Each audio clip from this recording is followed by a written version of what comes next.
Okay, before we get into the comments this evening, let me tell you what I had to eat today. This will be the third day in a row that I've shared what I eat, and I'm planning to do that for 7 days. And then you'll have a pretty good idea of what I do because I don't have a lot of variety in my diet. I did my usual. I had my first coffee around 7 a.m., second coffee around 8 a.m., roughly about an hour apart on those two. Normally I have the two back to back, but it's just the way it worked out today. I had one at home and one at the office, and that ended up being about an hour apart. And they were both black coffee, caffeinated, um, then had water throughout the morning until around 1 o'clock when I had another cup of black coffee, and it was caffeinated. Sometimes that third cup I'll do decaf. Today it was caffeinated. Then at 2 o'clock I had my first meal of the day, and that was one hard-boiled egg today and two hamburger patties. The only reason I didn't have three hard-boiled eggs today, like I did the past 2 days, was because we ran out of hard-boiled eggs in the fridge. My wife bowls up a dozen of those at a time, and we just were out of them when I was packing my lunch today, so I only had um, one hard-boiled egg today and then the two hamburger patties. And that was my first meal of the day at 2 o'clock in the afternoon. Then when I got home at 7, she had a chicken curry for me, and instead of rice, she does this thing with cauliflower that looks like rice. You know, if you cut off the little floury tips of the cauliflower, it makes these little fine bits of cauliflower, and we use that instead of rice. And of course, she makes sure that on all the seasonings and everything that she's getting that it's low carb or no carb, and because there is a variety of stuff out there on that. And anyway, I'll get into the first comment here today. So that gives you 3 days in a row now of what I eat. But Cat Lady writes, your wife's vegetable lasagna sounds delicious. It is delicious. I probably shouldn't have called it a vegetable lasagna because it does have ground turkey in it. I called it vegetable because there were vegetables as a substitute for the noodles. And in this case, the vegetable was eggplant yesterday. Quite often that vegetable may be zucchini, and usually she puts hamburger meat in there. Yesterday it was ground turkey and eggplant. When she slices that, by the way, she slices it the longest possible way so that it mimics lasagna noodles as closely as possible and helps with that whole layering process. But anyway, back to Cat Lady's comment. Your wife's vegetable lasagna sounds delicious. Please ask her to demonstrate making this recipe for your viewers. No special preparation, just casually record her whipping up your meal. That way she'll get used to having us around. She's already a hit from her Beat Diabetes interview with Brother Dennis, so the hard part's over. Love her accent. So those of you who didn't catch it, you can pop over to the Beat Diabetes channel and look at her interview, which Dennis uploaded yesterday on Tuesday. It, I believe it was titled something like "And Someone You Love Is Diabetic." But it was a good interview. Dennis does a great job, knows just the right questions to ask, and he did a great job. And she does have a nice accent. She's from Scotland and has a nice Scottish accent. So thank you for pointing that out, Cat Lady. And we'll go on to the next comment. Warren Baker says, do you have an exercise routine, Bill? Nothing very organized. I do have a Fitbit that I have on my wrist all the time, and I'm on my feet all the time at the office, and I'll log 7,000 or 8,000 steps in a day just in my normal routine at the office. I used to come home and try to increase that to be sure I went over 10,000 every day. I haven't done that lately. I've also, in the past few months, tried to do a little strength training with push-ups and that sort of thing, and I've got some barbells that I try to do upper body exercises with. To be honest, I'm not as consistent with that as I should be. I think it's good for you, and I plan to do better at that. But all of the gains that I made, if you follow my whole story, all the the improvements I made in my weight and in my A1C and getting off of all my medications and off my CPAP. That was all done without any special exercise. It was only after I had done all that that I felt kind of motivated and energized to start trying some exercise. And so I was able to do all that without exercise, but that doesn't mean that I underestimate the importance of exercise. I think exercise is important. Okay, next comment from TT. Oh, Bill, please, here is something quite interesting, not only for yogurt lovers, and then TT provides a link to a YouTube video. All these comments are available publicly. I did watch that video and it was very interesting. In fact, I'd like to watch it again to be sure I digest all of that. No pun intended. But anybody that wants to, that's interested in that video that TT posted, it's right there available for all of you to look at. And next comment from Liz M. Good morning. Having my coffee and enjoying your video. Your videos are a blessing. God bless you and your wife. Thank you for that, Liz.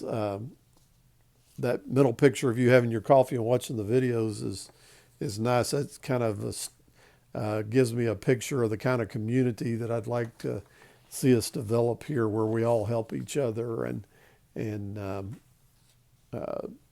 like that middle picture. Julie Gray, Bill, I have been keto for a year and just about in a right-sized body and have stalled, so I went almost totally carnivore a week ago and have had a mild digestive issue due to the change. Dr. Ken Berry has a video about this sensitive topic and assured folks it can be a normal adjustment while that miracle of the human body gets used to all the great nutritional impact.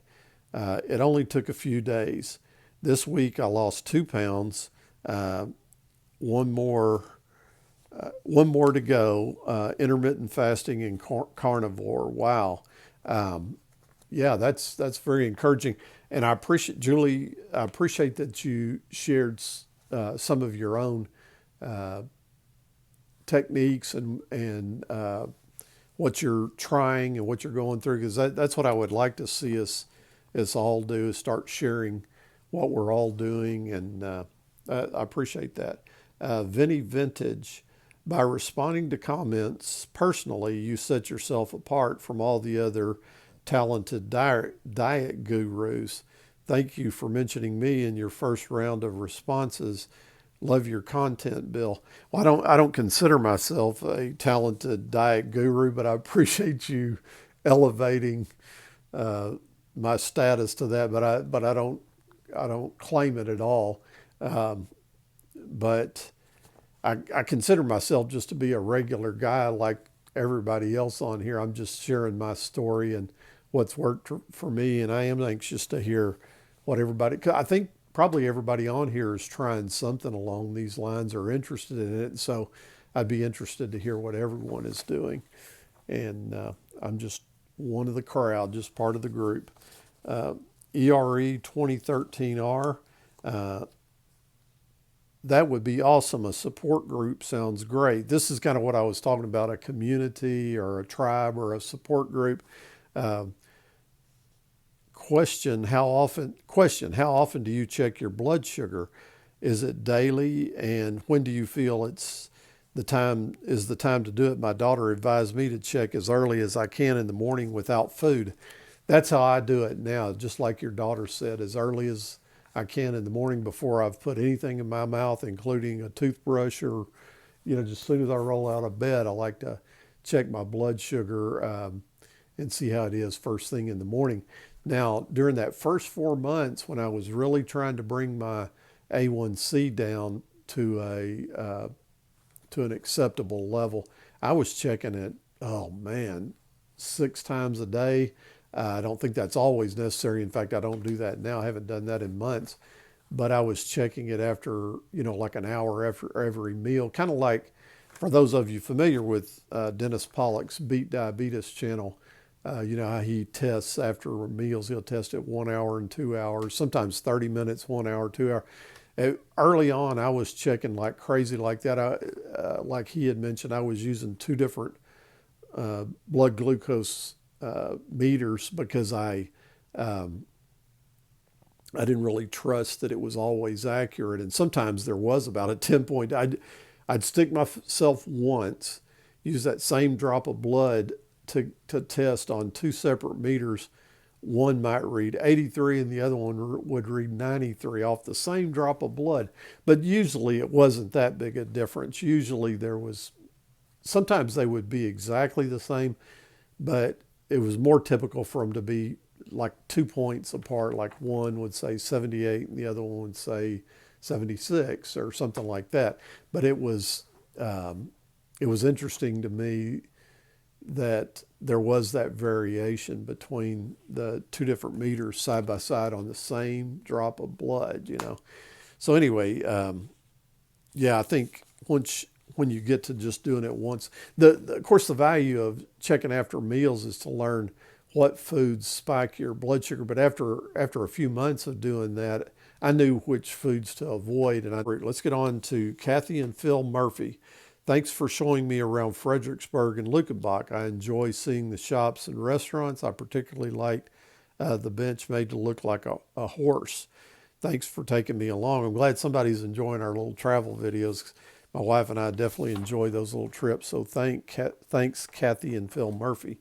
Now, this last one I think is an important one, but I'm not going to reveal the person's name because I think they may have had second thoughts about having their name out there because they posted it and I had taken a screenshot of it, but then it looks like they deleted that comment later. But it's a very good comment, so I want to read the content without revealing the screen name.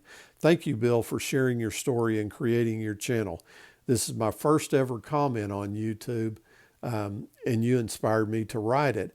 I found you through the Beat Diabetes channel. Really appreciate that you mentioned going intermittent fasting early on.